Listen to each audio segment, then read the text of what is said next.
125 అడుగుల బాబాసాహెబ్ అంబేద్కర్ గారి విగ్రహం దగ్గర పార్లమెంటు సాక్షిగా అమిత్ షా మాట్లాడుతూ అంబేద్కర్ అంబేద్కర్ అంబేద్కర్ అని ఎన్నిసార్లు పార్లమెంట్లో ఉచ్చరిస్తారు, దానికి బదులుగా భగవంతుని పేరు తీసుకుంటే స్వర్గం ప్రాప్తి చెందుతుందని అమిత్ షా గారికి ఒక విషయాన్ని స్పష్టం చేయదలుచుకున్నాం.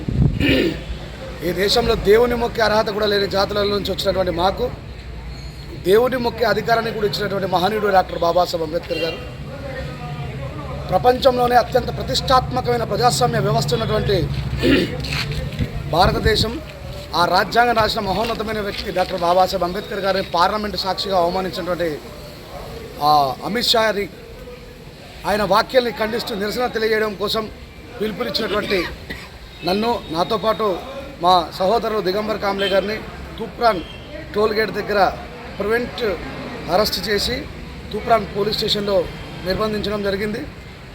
మరి ఈ సందర్భంగా రాష్ట్ర ముఖ్యమంత్రి గారికి ఒక విషయాన్ని చెప్పదలుచుకున్నా. కేసీఆర్ గారు గవర్నమెంట్లో ఎన్నో నిర్బంధాలను ఎదుర్కొన్నటువంటి మీరు మరి ఇలాంటి భావ ప్రకటన స్వేచ్ఛను హరించడం ఎంత మటుకు కరెక్ట్ అని రేవంత్ రెడ్డి గారు మీరే ఒకసారి మీ మనసాక్షిని పరీక్షించుకుని తెలియజేస్తూ, ఈరోజు జరిగినటువంటి కార్యక్రమం వాయిదా పడ్డప్పటికీ కూడా ఊరూరులో, వాడవాడలో, మండలాల్లో, జిల్లాల్లో పెద్ద మొత్తంలో అమిత్ షా రాజీనామా చేసేంతవరకు పోరాటాన్ని కొనసాగిస్తాం. రాజీ లేని పోరాటం చేయడానికి మేము ఎప్పుడు సిద్ధంగా ఉంటాం. Thank you.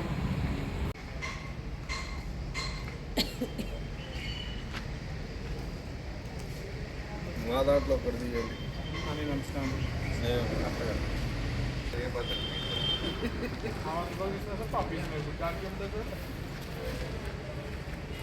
ఆర్డర్